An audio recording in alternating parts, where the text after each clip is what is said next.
Fala galera que acompanha o canal, tudo bom com vocês? No vídeo de hoje eu venho falar sobre um tema que eu recebo bastante perguntas e gera muitas dúvidas, que é sobre a compra da nossa casa financiada aqui em Portugal. Então eu venho contar com um pouco mais de detalhes, como foi todo o nosso planejamento até a gente conseguir a compra da nossa casa no primeiro ano de residência, inclusive que nós conseguimos o financiamento no banco com 90%. O que eu quero dizer com isso é que o banco emprestou 90% do valor total da nossa casa e nós tivemos que dar uma entrada de 10%. Desde já eu peço aqui a companhia de vocês, que eu vou contar todos os detalhes, como foi o nosso planejamento. Então vocês precisam acompanhar o vídeo até o final, que eu vou dar muitas dicas. Inclusive essas dicas podem ser muito úteis para vocês que estão pensando em comprar a sua primeira casa aqui em Portugal.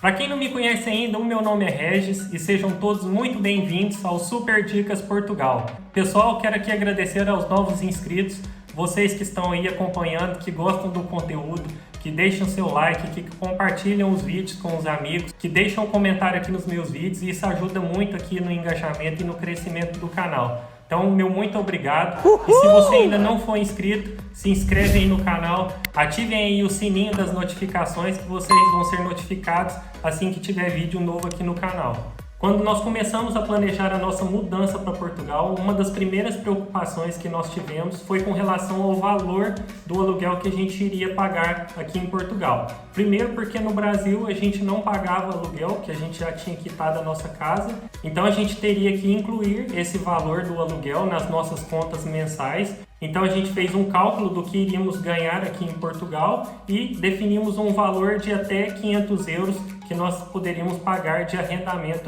O segundo ponto foi que nós definimos um valor que iríamos guardar mensalmente para a gente poder conseguir pagar a entrada da nossa casa aqui em Portugal. Então nós definimos ali uma média confortável que a gente conseguiria guardar numa poupança para a gente poder pagar a entrada da nossa casa.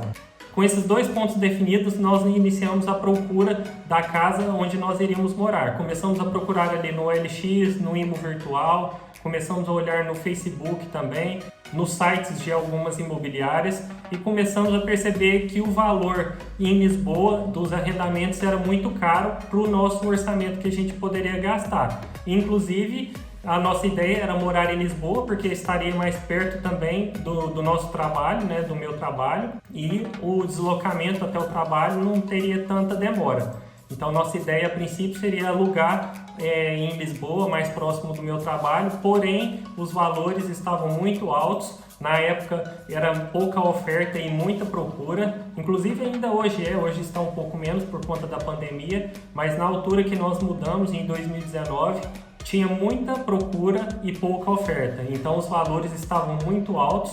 Inclusive a quantidade de calções que os senhorios estavam pedindo estava muito alta e estava muito difícil de negociar. Então nós tivemos a ideia de procurar um pouco fora do centro de Lisboa, nas regiões próximas, e nós encontramos uma casa que nós conseguimos arrendar por 500 euros, a mais ou menos uns 25 minutos de Lisboa. Então foi onde nós alugamos o nosso primeiro apartamento, fica no Barreiro, em Setúbal.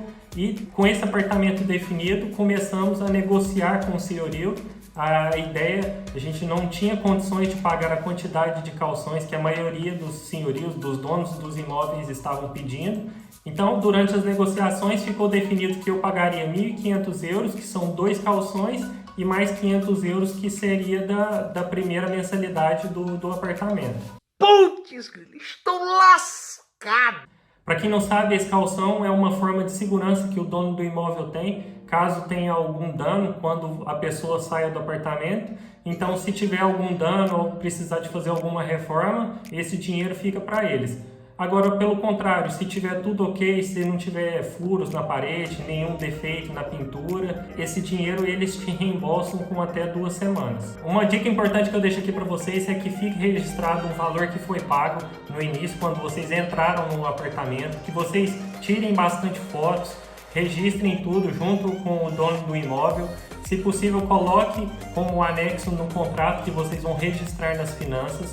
Então essa é uma dica muito importante. E uma outra dica também que eu pedi para estar no contrato, para adicionar essa cláusula no contrato no caso, foi que se passasse um ano e a gente conseguisse comprar a nossa casa, que o contrato de arrendamento poderia ser cancelado sem ser pago nenhuma multa. Porque se vocês cancelarem algum contrato que está em vigor, por exemplo, vocês têm que pagar um valor ali definido de multa para o dono do imóvel. Então eu coloquei essa cláusula que se eu conseguisse comprar o meu imóvel neste primeiro ano, que a gente já estaria morando aqui em Portugal, eu poderia cancelar o meu contrato e ele não seria renovado automaticamente. É verdade. Um outro detalhe que estava no nosso planejamento, que eu não tinha comentado com vocês ainda, é que nós tínhamos noção que em um ano a gente não conseguiria juntar o dinheiro total para pagar a entrada. Então a gente definiu vender um pouco das nossas coisas que a gente tinha no Brasil ainda, alguns eletrônicos que não compensava a gente guardar, porque com o passar do tempo aquilo vai perdendo valor. Então nós conseguimos juntar ali um pouco de dinheiro, algumas economias que a gente tinha também. E como na época o euro, a diferença do euro e do real também não estava muito grande, igual está atualmente, a gente conseguiu converter, fazer uma conversão, conseguimos um valor bom e trouxemos um pouco de dinheiro, que iria ser somados com o dinheiro que a gente conseguisse juntar durante o ano. Para quem não sabe, aqui em Portugal nós recebemos 14 salários, para quem tem contrato, né? Contrato sem termo, contrato com termo. Aqui as empresas costumam pagar os 14 salários. São 12 referente ao ano todo e mais 2 salários, aproximadamente em julho, perto das férias de verão, e o outro em dezembro, perto do Natal. E a nossa ideia era que a gente não gastasse esse dinheiro e que esse dinheiro que a gente ganhasse fosse guardado para a gente conseguir pagar ali a entrada do nosso apartamento. Então tudo é questão de prioridades, pessoal. A gente abriu mão de viagens, a gente abriu mão de ter um carro bom para poder conseguir esse dinheiro. Nós abrimos mão também de morar em Lisboa, que para mim morar em Lisboa eu iria pagar um arrendamento ali de 800 euros, 900 na época, tava valores absurdos, iria ter que pagar mais cauções, que os donos dos imóveis lá costumam pedir também mais cauções, inclusive. Então, foi tudo questão de prioridade. A nossa prioridade era a compra da nossa casa. A primeira coisa que nós fizemos quando decidimos comprar o nosso imóvel foi a gente estudar bastante algumas regiões do país. Como a gente morava no Barreiro, a gente simpatizou muito com o lugar, com a região. Nós começamos a procurar uns imóveis próximos aqui. Inclusive porque aqui é bom de transportes, que a estrutura das escolas são boas, a questão de transporte também é boa, o acesso para Lisboa tem tanto pelas pontes, né, a Vasco da Gama, tanto a 25 de Abril, quanto pelas estações fluviais que tem espalhadas aqui na região, tem o comboio também. Então, a questão de acessos, de transportes públicos, a gente estava bem suprido na região, então nós começamos a olhar aqui na região e foi aqui no Barreiro que a gente encontrou um apartamento que estava dentro das condições que a gente poderia pagar. E com a região escolhida, nós procuramos um intermediário de crédito e uma imobiliária, que era onde a gente iria procurar os imóveis que estavam disponíveis naquela região, e o intermediário de crédito estaria responsável para fazer ali a intermediação entre você e o banco. Então ele reúne todos os documentos, ele te pede uma série de documentos, inclusive o primeiro IRS que você tiver aqui de Portugal. Esse IRS é fundamental também. Dentre outros documentos, o extrato bancário, o seu documento de residência, entre outros documentos. Se vocês não assistiram o primeiro vídeo que eu fiz sobre isso, eu vou deixar no card aqui também para vocês. Enquanto o intermediário de crédito está ali reunindo suas documentações, o consultor imobiliário está procurando os imóveis.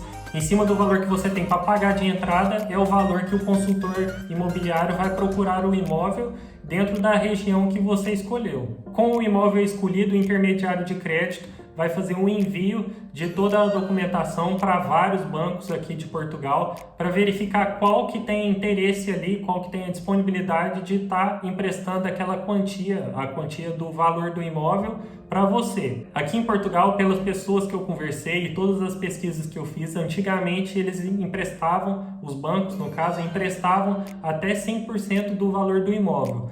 Depois de tantos problemas, o mais comum agora é eles emprestarem no máximo 90%. Aí no caso, os 10% é o valor que você tem que pagar de entrada, mais o valor das documentações, que giram em torno de 4.000 a 5.000 euros. Passado aproximadamente 2 a 3 semanas, os bancos começam a enviar as respostas para o intermediário de crédito se tem interesse em emprestar o dinheiro ali para você, de acordo ali com todas as análises que eles fazem, se você tem o dinheiro para pagar de entradas. Eles fazem todo um estudo ali completo da sua vida, de quanto você ganha, para saber se você tem condições reais. Lembrando que o valor do financiamento, na maioria das vezes, é menor do que vocês têm costume de pagar de aluguel mensal. Então você vai estar pagando ali por um imóvel que vai ser seu e vai deixar ali de estar pagando aluguel, no caso, né? Um aluguel mais caro, de um imóvel que não é seu.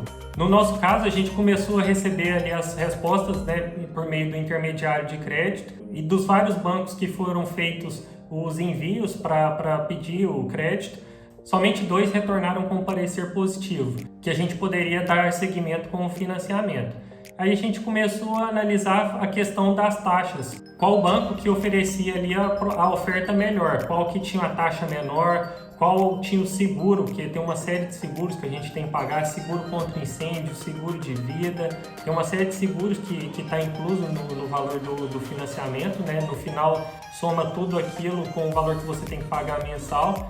Então nós estudamos tudo isso, a questão de taxa variável de juros, taxa fixa, nós definimos isso e escolhemos um dos bancos que a gente seguiria com o processo.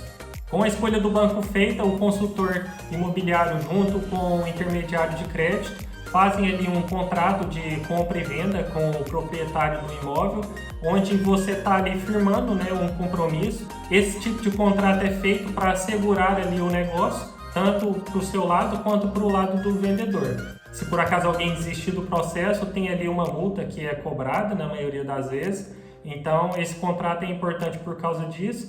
Com esse tipo de contrato você já faz ali o pagamento de um sinal que está incluso dentro do valor do imóvel, que esse valor que você vai pagar de sinal depois é abatido no valor da entrada. Você faz ali o pagamento e depois é feito ali todos aqueles trâmites de documentação, de cartório, os pagamentos dos impostos.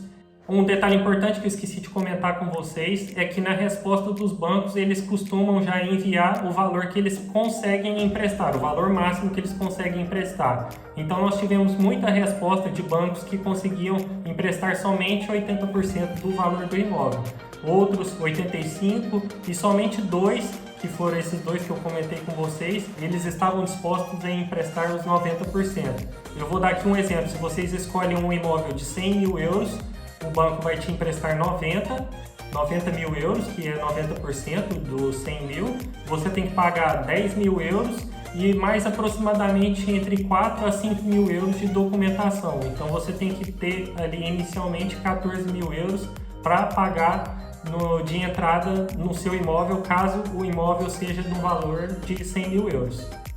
Pessoal, quero deixar aqui bem claro que eu não sou nenhum profissional no assunto, não tenho nenhuma especialização, é apenas uma vivência nossa que a gente teve, uma experiência nossa, que eu resolvi aqui compartilhar com vocês para poder ajudar vocês também que têm interesse de comprar um imóvel. Então foi essa opção que nós tivemos, nós abrimos mão de muita coisa, de viagens, não conhecemos nem 5% de Portugal ainda. O que eu tinha para falar para vocês no vídeo de hoje é isso. Se vocês gostaram, não esqueçam aí de deixar o like. Deixem aí nos comentários se você já conseguiu comprar aí sua casa aqui em Portugal. Vamos trocar aí uma experiência. Se vocês tiverem alguma dúvida também, podem deixar aí nos comentários ou me mande mensagem lá no Instagram, que eu vou tentar ajudar vocês da melhor forma possível. Muito obrigado, uma boa semana a todos e até o próximo vídeo.